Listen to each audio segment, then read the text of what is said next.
Hello everyone, and welcome back to Realm of Marigolds. Hope you're all doing good and that you're as excited as I am for the final stages of this project. The remaster of the Arcanix game has already seen the light of day, and I couldn't be more happy to finally feel like the work I've put into it paid off. Let me know what were your thoughts on it, even if it wasn't your first time playing it. I'm always happy to have your feedback. Today we begin our journey through the REM arc. And although this was meant to be the last video, there were a lot of points I had to address in this single video, which yet again ended up making it longer than I expected. And since I'm still working on Roxy's episode, I figure it would be best to release the final episode separately. I'll confess that I couldn't wait to release this video, as we will be exploring some character dynamics that you guys probably won't be expecting. But enough teasing. Grab your favorite snacks and brace yourselves for this new chapter. With that said, play the intro.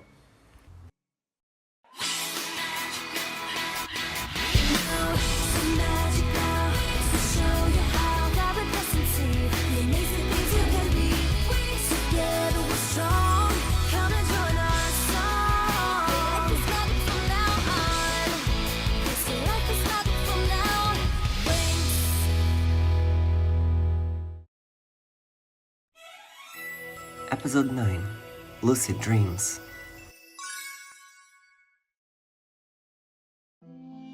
As we move deeper into the arcane threads of the magical universe, the episode opens a window into the forgotten past, one held tightly within Stella's restored memories. We find ourselves amidst the flourishing vibrancy of the arcane castle during its glory days. Tall towers kissed by sunlight shimmer, and beneath their spires lie a grand aviary, a sanctuary filled with the serene rustle of the wings and soft cooing doves. Laughter rises in the air as a 4-year-old Stella, radiant with innocence and boundless energy, darts through the corridor of the tower. Her tiny feet echo against the marble floors, her eyes bright with awe as a flurry of white doves spiral down in soft arcs around her. She delights in their return, calling out with pure joy. Watching from a nearby bench is Luna, her mother, and Arcane Sovereign, cloaked in her maternal tranquility. There is a gentle pride in her gaze as she watches Stella play, an admiration for the way her daughter's spirit seemed to blend with the very light of Arcane itself. Their stroll brings them into a greenhouse nestled behind the aviary tower. The scent of fresh lilies and lavenders saturates the air, but Stella's footsteps come to a sudden halt. Something has caught her eye.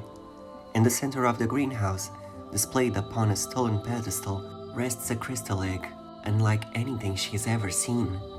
Adorned with silver vines and a tiny gemstone inlays that shimmer with inner light, the object exudes an outwardly aura, mystical, delicate, and ancient. Stella asks about it in captivation, and Luna explains that this is no ordinary egg.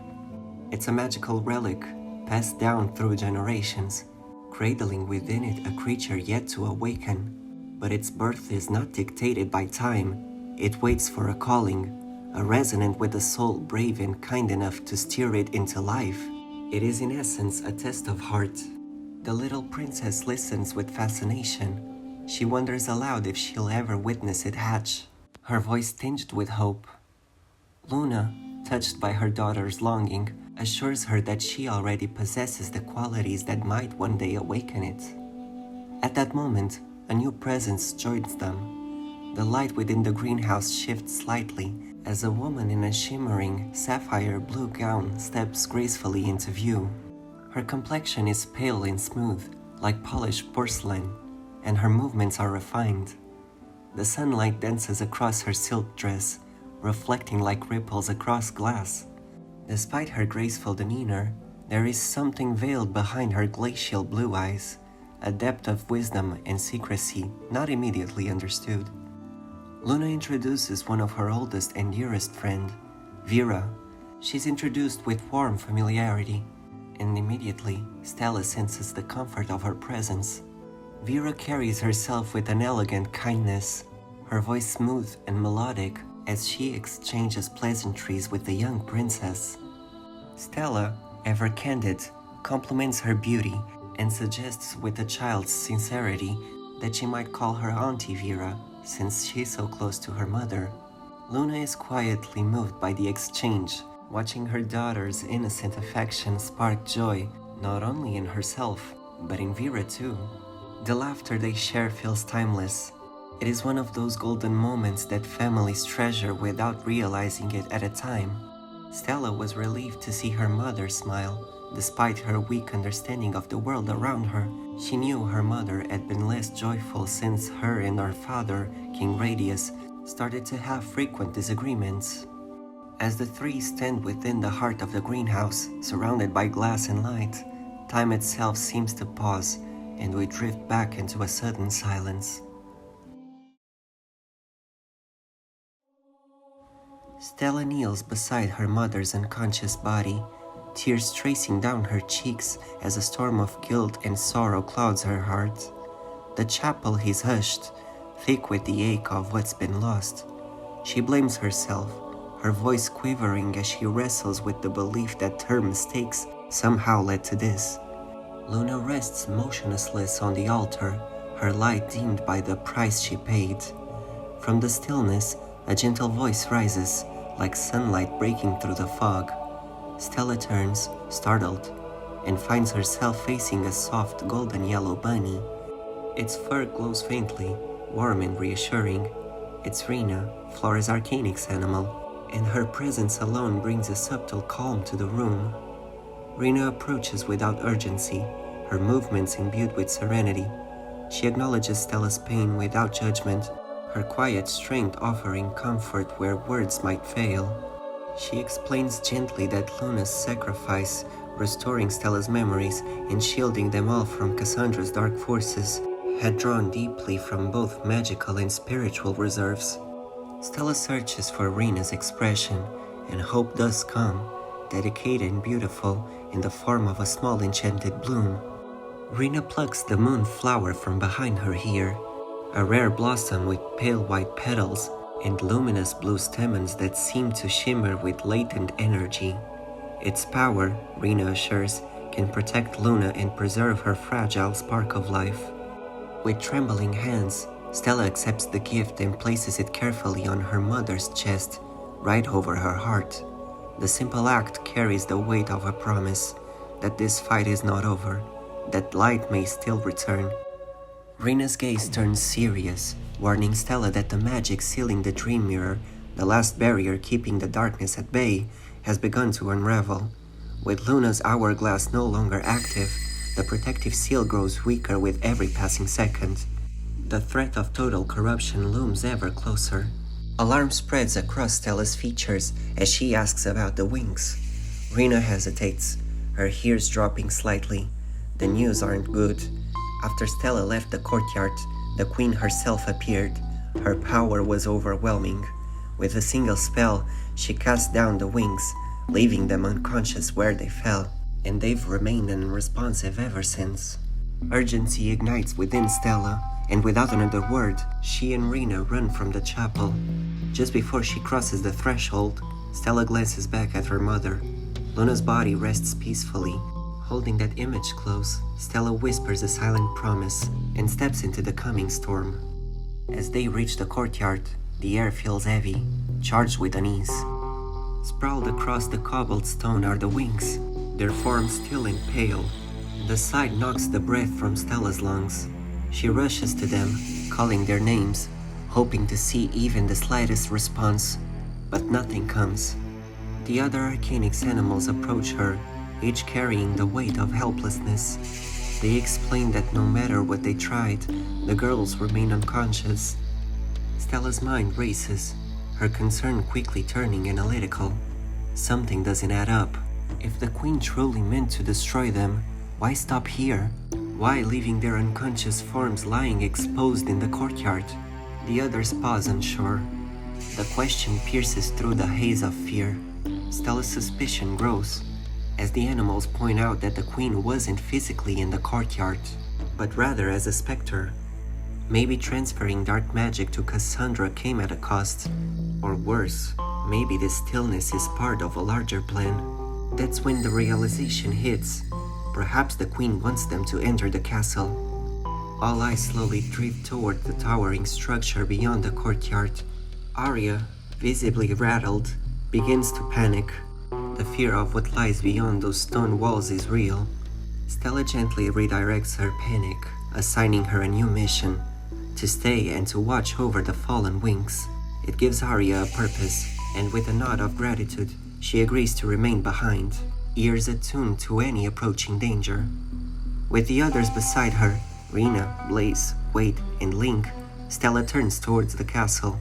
The fear still lingers, but something stronger rises to meet it: determination. Whatever darkness hides within those ancient walls, she's ready to face it. The scene shifts from the eerie courtyard of the arcane castle to the warm glow of Gardenia at dusk. Inside the Love and Pet shop, the usual cheer has been replaced with tension. The lights are dimmed, and the soft hum of magical monitors pulses through the room. Roxy stands at the front desk. Her face is calm, but her eyes betray the restlessness in her heart. Around her, the specialists linger, equally unsettled. Though each wears their concern differently, Sky paces around impatiently, while Brandon, Timmy, Helia, and Raven brood in silence. On a nearby table, 6 magical scanners surround the Winx, each suspended in a deep sleep. The scans flicker occasionally, revealing streams of vibrant brain activity that clash with the girls' motionless bodies. Timmy adjusts the settings of a device beside him, visibly frustrated.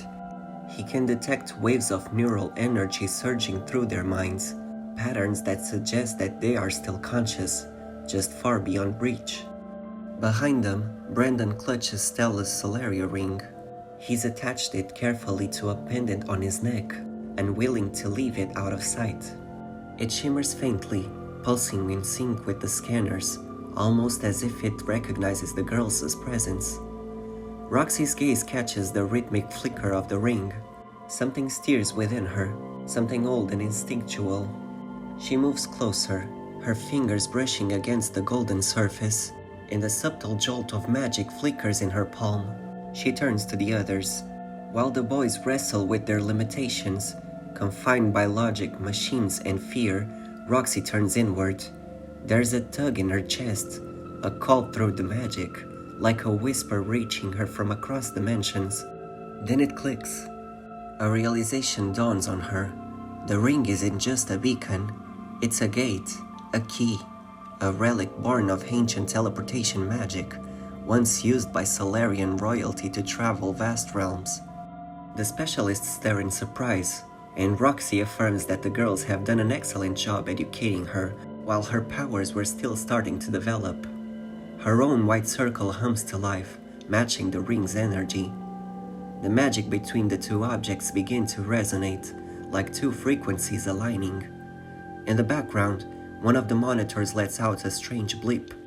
For a brief moment, Techna's communicator signal flashes to life, but no sound escapes, only static, a heartbeat, then silence. Roxy turns to the only person she trusts with this theory, Miss Faragonda, who had just arrived through a shimmering portal.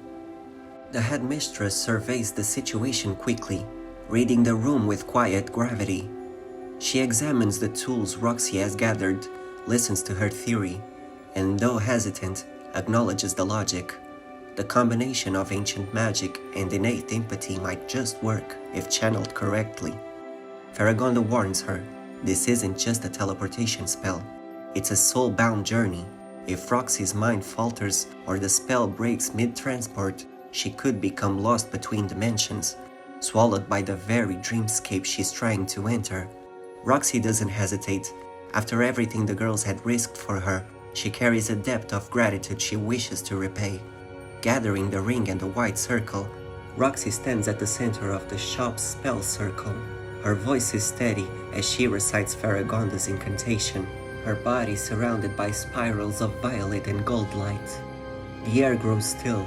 The store itself seems to hold its breath. With a sudden flare of magic, Roxy vanishes into a burst of light, leaving only faint, lingering glow behind her. Timmy steps forward with the scanner again. This time, as he adjusts the communicator's frequency, a spark dances across the screen, which seems to indicate that the girls are gaining back their conscience, although slower than he hoped.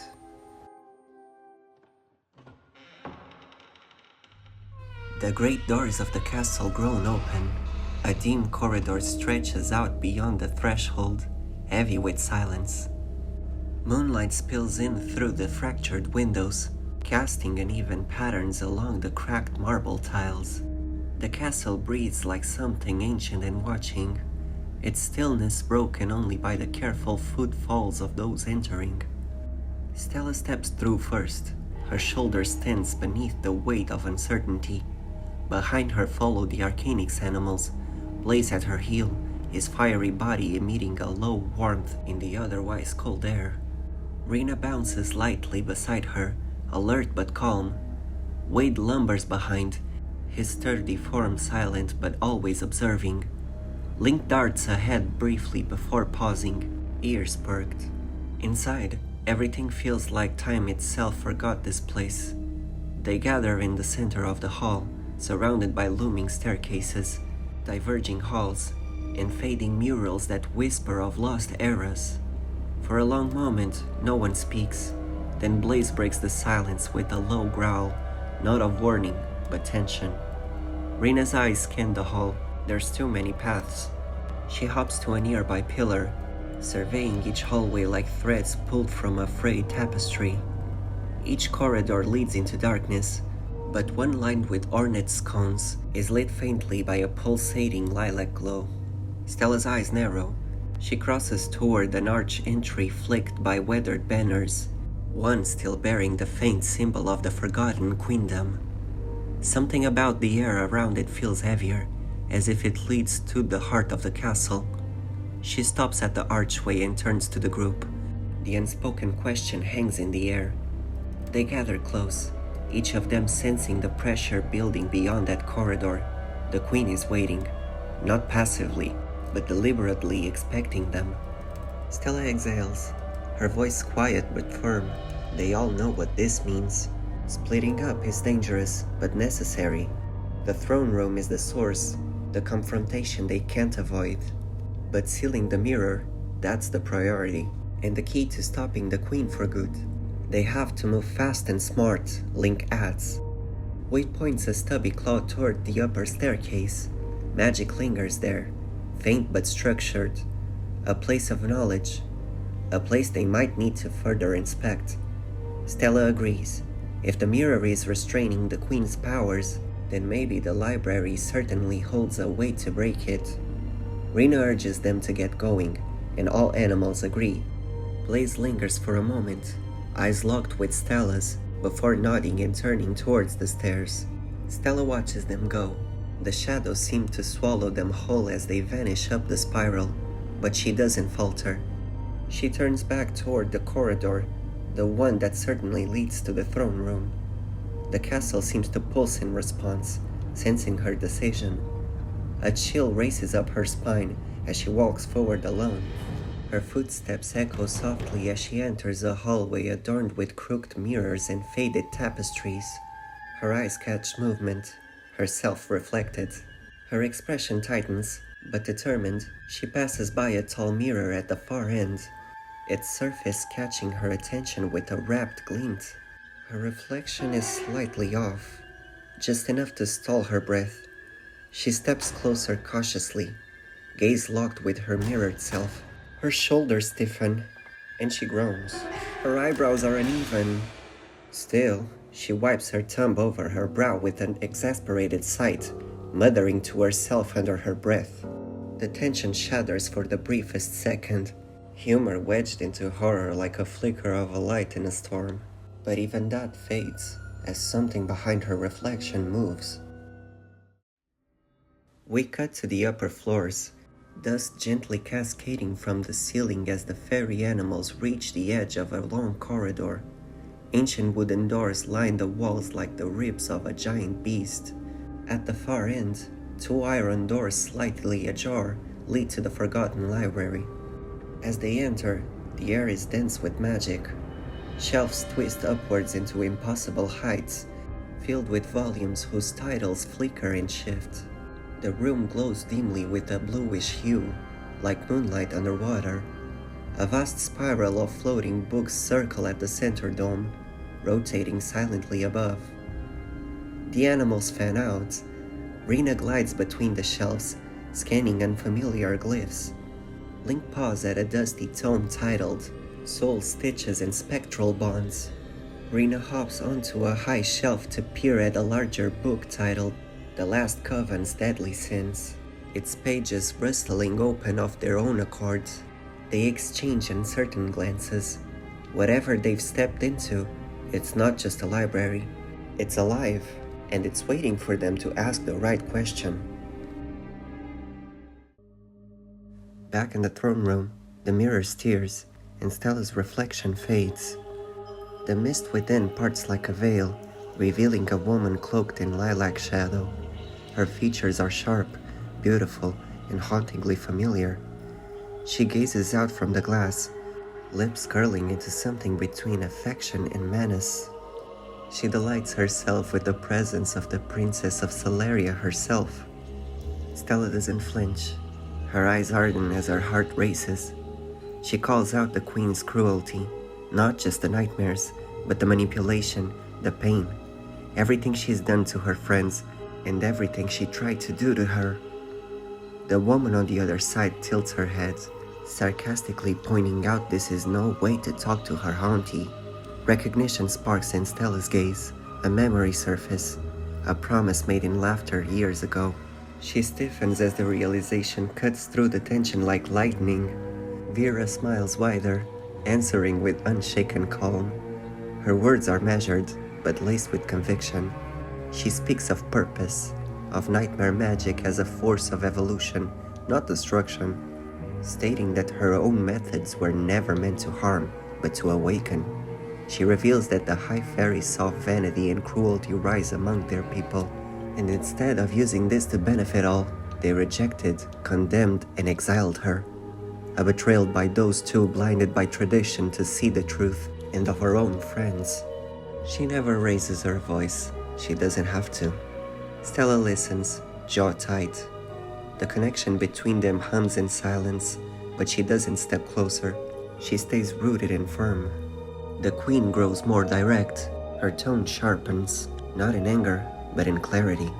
She speaks of legacy and family, of what it meant to be brought into power, yet raised in silence, expectations, and duty. How she was molded into a symbol, not as a person, and how Stella is still caught in that same trap. She doesn't offer pity, only understanding. She tells Stella she doesn't have to keep playing the hero, that this isn't her fight, that maybe it never was. The Queen implies that Stella isn't here to save the world. Instead, she's here to prove it doesn't deserve saving.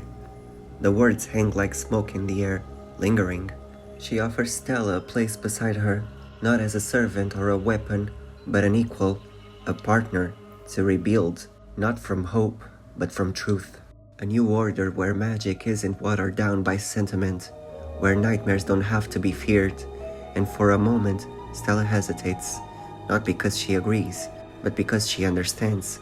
She sees the hurt behind Vera's vision, the betrayal, the rejection, the loneliness of it all. For a flicker of seconds, the reflections align. Two women shaped by control, trying to reclaim their voice. But Stella pulls back from that edge, her eyes narrow, not in defiance, but in decision. She sees parts of herself in Vera, due to her own personal struggles with her self-image and her family values. And that's exactly why she can't let her win. She speaks of choice, of strength found in vulnerability, of the bond she shares with the others. She reveals what the Queen fears the most, that she seals the mirror for good. Vera's calm breaks, barely, but it's enough. The mirror's glow trembles. The edges of her image waver, not physically, but emotionally fractured. She doesn't argue or scream. Instead, she turns away, half her face slipping into shadow. A single cold command escapes her lips, not meant for Stella, but for the castle itself. A whisper that cuts through the stone and silence alike. The walls hum in response, low and distorted, Something ancient moves within them. Stella turns sharply. A current of dark energy bleeds through the throne room doors, slipping out like a tide of ink. It coils unseen but undeniable, drawn towards something beyond this chamber. Her instincts tell her that, whatever this thing is, it's headed towards the courtyard. Stella rushes behind it, not bothering to look back. The queen doesn't follow. She simply watches Stella, sarcastically wishing her good luck. Arya stands at the center of the courtyard, barely upright, her paws trembling as she conjures a wavering field of protective magic around the Winx. Shadow swirls around her, pressing against the shield. The air is thick with pressure, like the moment before lightning strikes. Then, from the hallway, the darkness comes, dragging cold wind and whispers with it. Stella bursts through the archway just as the shadow tightens around Arya. She raises her hands without hesitation, and blasts of golden light push back the tendrils of darkness. If only momentarily. She doesn't transform. Not yet. Her light flares, fierce and wild, scattering the black mist across stone tiles. But each time it dissipates, it slithers back stronger and bolder, like it's learning from her. Arya falters, nearly collapsing, and Stella moves in closer to shield her. Another blast, then another. Her magic is bright, but not infinite. She's burning through it quickly. Arya urges Stella to transform, otherwise they might not be able to handle the adversities before them. But Stella refuses, claiming it to be unnecessary. The darkness begins to shape. It gathers at the edges of the courtyard, rising like a storm cloud gaining sentience. A hollow space opens in the center of it, a gap that becomes a face. Her face. Stella stares in disbelief as the nightmare completes its form into Dark Stella. Stella's next attack fizzles before she even casts it. The nightmare doesn't flinch. Instead, she steps forward, claiming to know why Stella won't transform. She knows Stella fears Arcanix, and that it'll be her downfall, that whatever strength it gives, it also corrupts. Stella thinks of her friends, of her family, of the power that nearly destroyed them all, and the nightmare closes in, feeding off that hesitation. A whip of shadow lashes out. Stella blocks it just in time, but it knocks her off balance, skidding her across the stone. Pain flashes through her side, but she doesn't cry out. Instead, she forces herself up. Another strike is thrown at her, this time faster and more precise. Stella raises her hands again, but the light sputters. Weak and uncertain, she tries to fight without changing. She tries to be enough without becoming what she dreads, but she's losing. The nightmare looms now, casting a long shadow over her as Stella drops to one knee. Arya screams silently from the distance, her voice drowned out by the veil of dark magic. The nightmare lifts her hand for the final blow, shadow coiling like a spear of dark certainty, and Stella's consciousness begins to drift away as she drowns in her lack of faith. Just then, warm and familiar lights begin to flicker from across the courtyard, telling Stella to not be afraid. One by one, the other Winx rise, drowsy at first, but sensing the battle, they instinctively reach for the magic within. Wings ignite, outfits shimmer into place, their Arcanix forms return in radiant defiance. They push towards Stella, shielding her. They remind her that despite all the hardship they faced, they still see Arcanix as a sacred power, meant to bring hope to a better future. Their magic pushes back against the nightmare. Together, their presence creates an opening, a stillness amid the chaos. Stella's eyes meet theirs. Fear still lingers, but it's no longer winning. And for the first time since the nightmares began, Stella lets go, not of control, but of doubt. The transformation takes hold. Light bursts from within her, golden and celestial, weaving into her Arcanix form like sunlight piercing through storm clouds. The nightmare shrieks, wordless and furious, as the Winx rise in unison. Together, they strike with convergence magic. 6 forces of elemental magic spiral into a single point of radiant impact, colliding with the nightmare at the height of its fury, and darkness explodes outward, consumed by light. Smoke and stardust linger in the air, curling softly around the edges of the courtyard. The echo of the battle fades, leaving only breath and heartbeat. Stella stares at her hands. Light still flickers at her fingertips, but it's no longer frantic. It's steady, Anchored, she lets her arm fall to her side and exhales deeply. The others gather around her. At that moment, Bloom pulls her into a hug first, tight and fierce. Then Flora joins, arms gentle and warm. One by one, they close in, until Stella is suffocated in their love and friendship. They all laugh in relief, happy to be together again. But tears shimmer in Muse's eyes, as she apologizes for being careless when it was time to protect Stella's powers. Stella assures her that everything is okay now, and thanks her for caring so much. Aria, exhausted and barely able to stay on her paws, lets out a soft breath of relief as she watches the girls reuniting again. For the first time since arriving to this place, it feels like something real has returned. Then, from the far end of the courtyard, something shifts. A charged breeze picks up, and butterflies flutter around the girls. They separate slightly, having their attention pulled toward the wondrous display. Bloom immediately recognizes this energy, and turning around, there she is. Roxy steps into view, her eyes shine with relief. Her silhouette is framed by glowing arcs of spiritual energy. Her Arcanix form is slightly unlike theirs, yet regal in its own way. She hopes not to have missed much, and as the Winx stare, they know there's a lot they need to catch up on.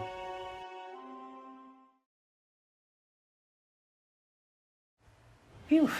I told you we had a lot to cover this time around, but I'm happy it all came together like pieces from a puzzle. It was fun to finally introduce more elements that will add to the arcane world, and with Roxy in the picture, it'll not only give her meaningful agency, but also retroactively reinforce her importance, which the canon never properly honored. On the next video, we will be uncovering how she gained her Arcanix powers, exploring her vulnerabilities, and also encountering, and I open quotes when I say it, new location. Can't wait to have our 7th Winx in the spotlight that she deserves. With that said, hope to see you all on the next one. This is Philip signing out, and have a magical day.